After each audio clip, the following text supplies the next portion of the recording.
Let's take the mickey out of some reptile TikToks again, shall we?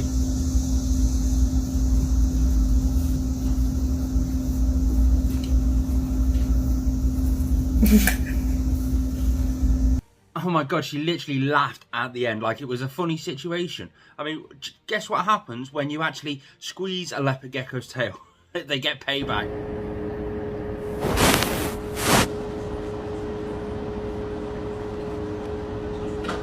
Ow. Ha! Serves you right, woman. Ha! Let's see a cute one.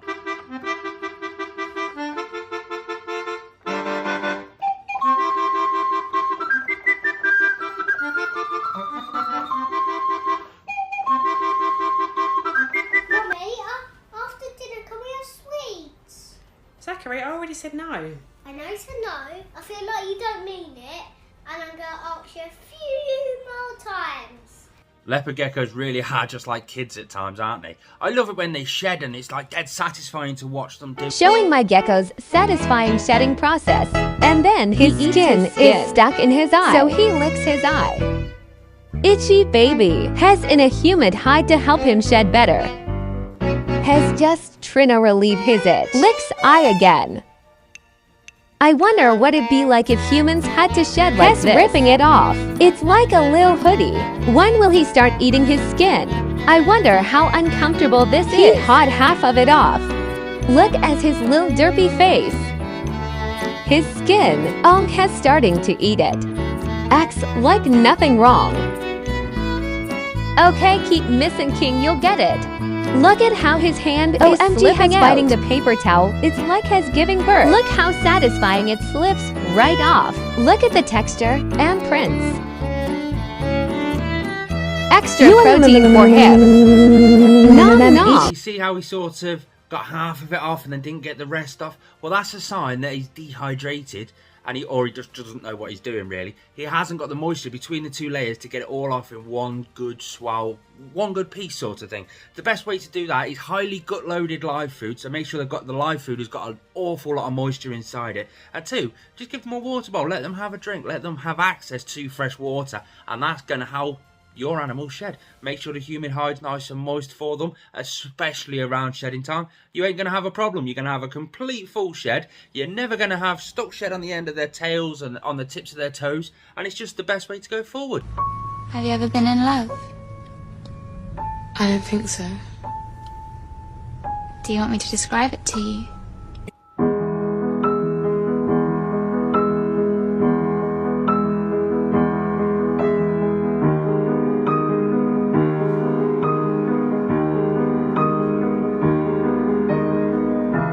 Leopard gecko sandwich is your type of love? I'd imagine that'd be a bit crunchy, wouldn't you? Do you have or want a leopard gecko?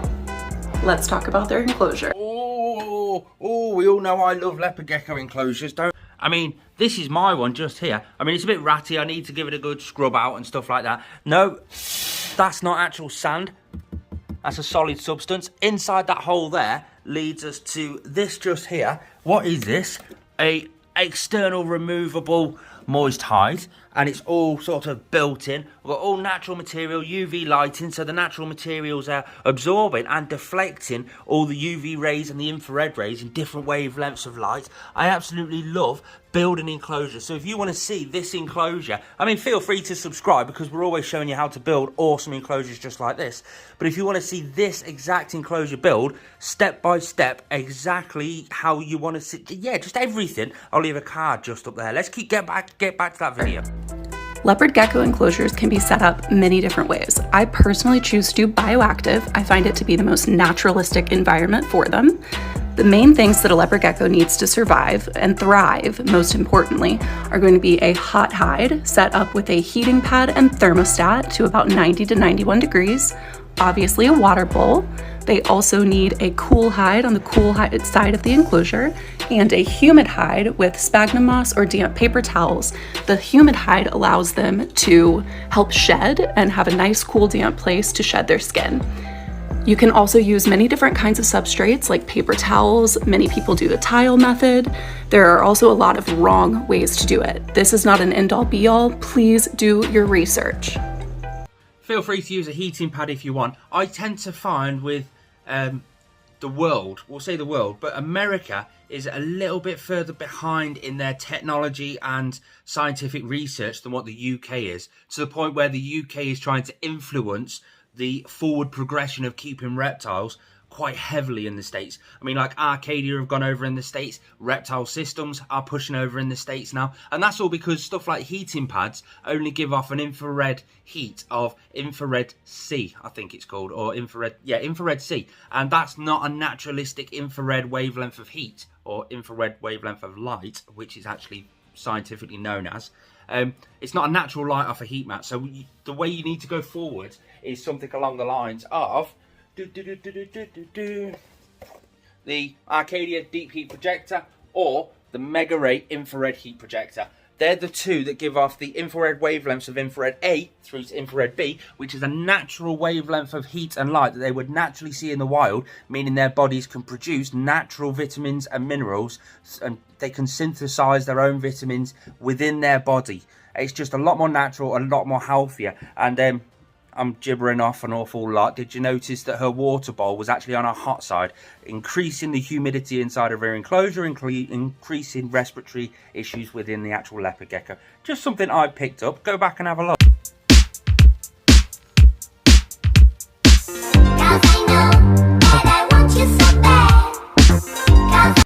Brain free! Oh,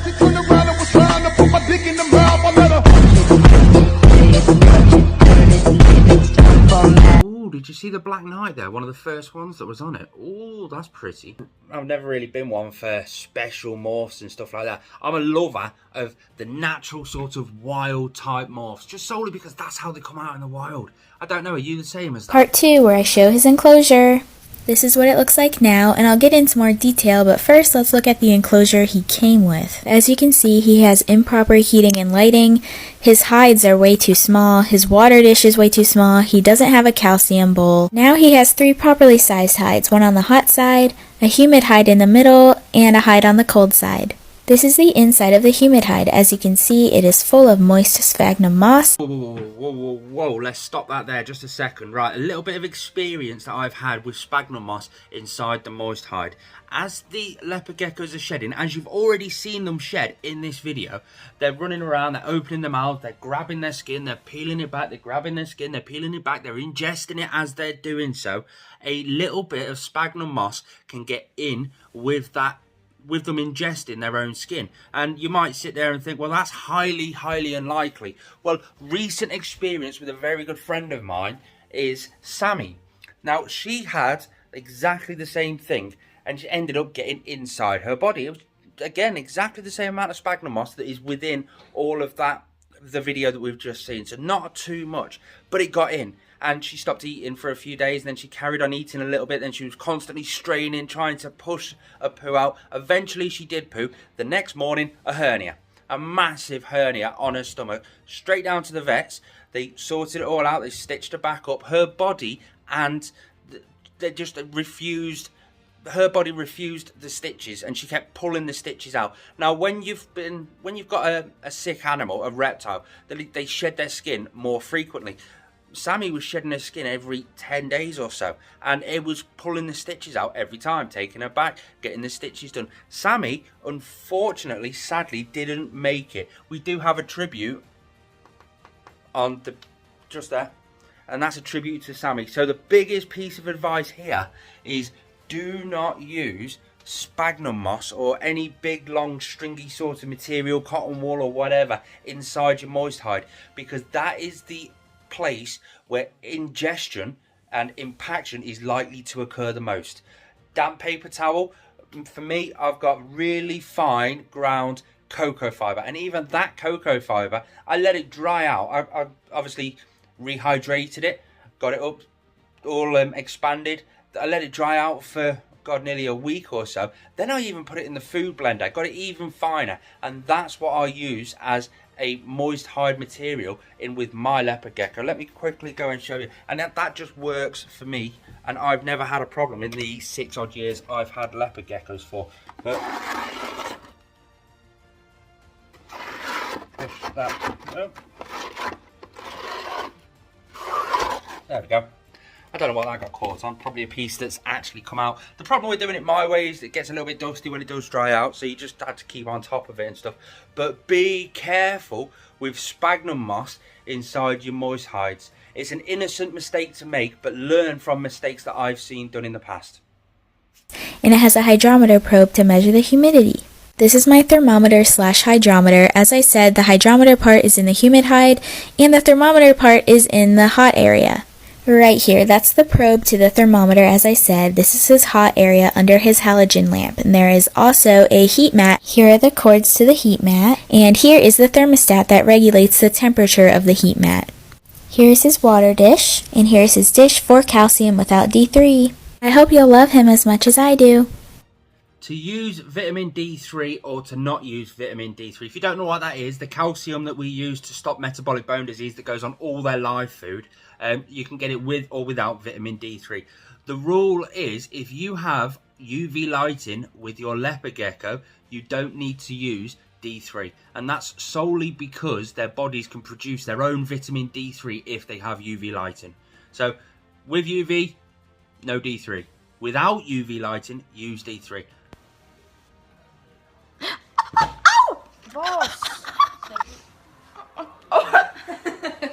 So if you're holding a leopard gecko to a point where it feels unsecure, you're restraining his arms and his legs back so that he can't use them to grip hold of anything, and you're going to put his mouth towards his nose, he's going to use his mouth to find something secure to grab hold of. Stupid idiot.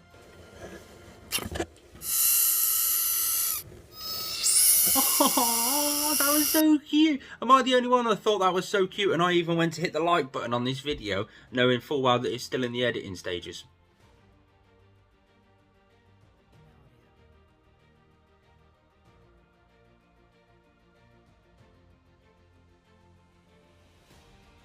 So the tail up like that, waving like that, is more of a defense / aggression-ish sort of stance. Now, if he was looking at a female, his tail would be vibrating so hard that it would actually sound like it's clicking. Like, so that's just that. Don't put leopard geckos together. That also shows that they can actually see through glass, because there was a bit of rumour a few years ago saying they can't see through the glass, they only see their reflection and stuff like that. Well, you could clearly see in that video that the two leopard geckos were actually looking at each other. So we've all learned something a little new just there. There's a tornado warning and I am taking no chances. I grab my geckos, get them ready to go. Now they're just chilling in the basement, watching Pet's Life too. Now you actually sit there and think, what, you letting them watch TV? They don't watch TV. Watch the rest of this video.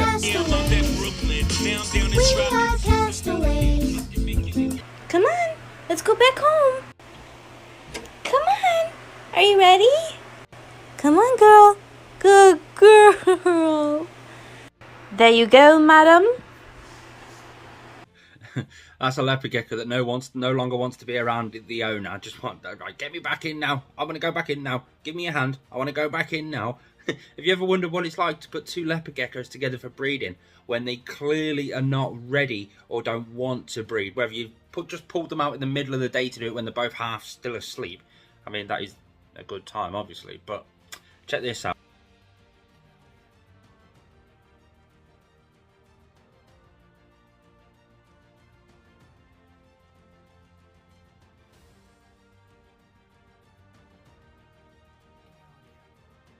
They're just not ready.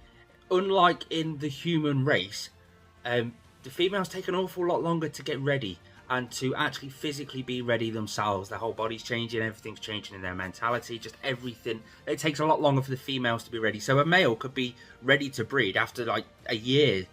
Females, give them 18 months before you even think about trying to breed them. As you can tell with those two, they were a bit small, they were a bit narrow, so I would imagine they were only yearlings, and you could obviously see the female wasn't happy with it. It's the final brain cell.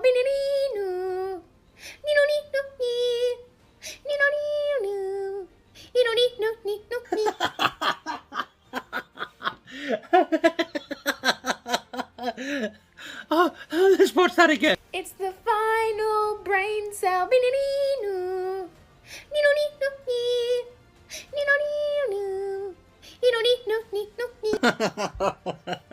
Oh, I need to get night vision cameras in some of my enclosures. Can you imagine what the green tree python will be like? I just keep seeing them headbutt everything, to be fair.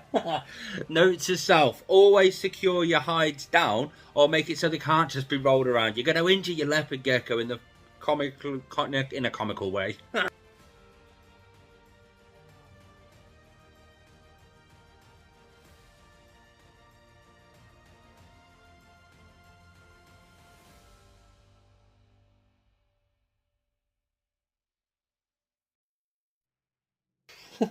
Yeah, leopard geckos have got some personalities, haven't they? What's the personality of your... Have you got a leopard gecko? What's your personality? Mine's very skittish. Since I've gotten fully bioactive and fully naturalistic with her, she just likes to show all of her naturalistic behaviours. And one side, that is great. It's amazing to see. On the other side, I hardly ever see her. I come in from work at night, boom, she's straight into a hide. It's amazing how fast leopard geckos actually are.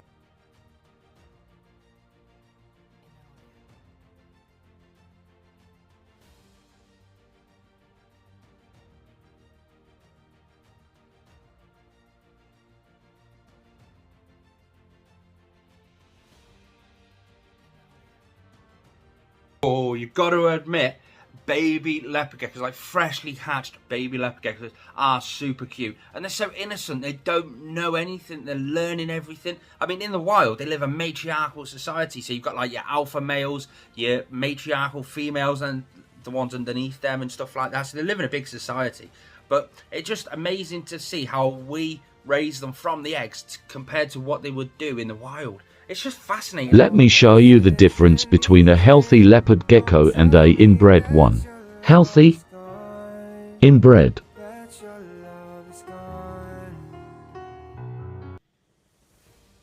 It was literally inbred. Like another leopard gecko sandwich. Is that like a trend? Is it a done thing? Oh.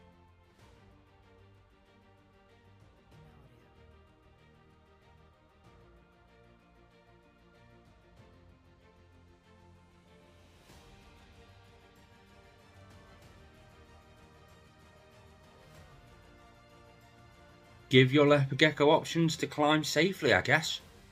He obviously looked comfortable in there. He knows his score, but I do have to question the heat for that particular hide. I don't know, it must be right if he's in there all the time and that's where he wants to be. Real things that have happened to me while working at a pet store. Ma'am, can you help me? I want to return this leopard gecko that I bought a few weeks ago. I think something's wrong with him. Okay, yeah, what seems to be the problem?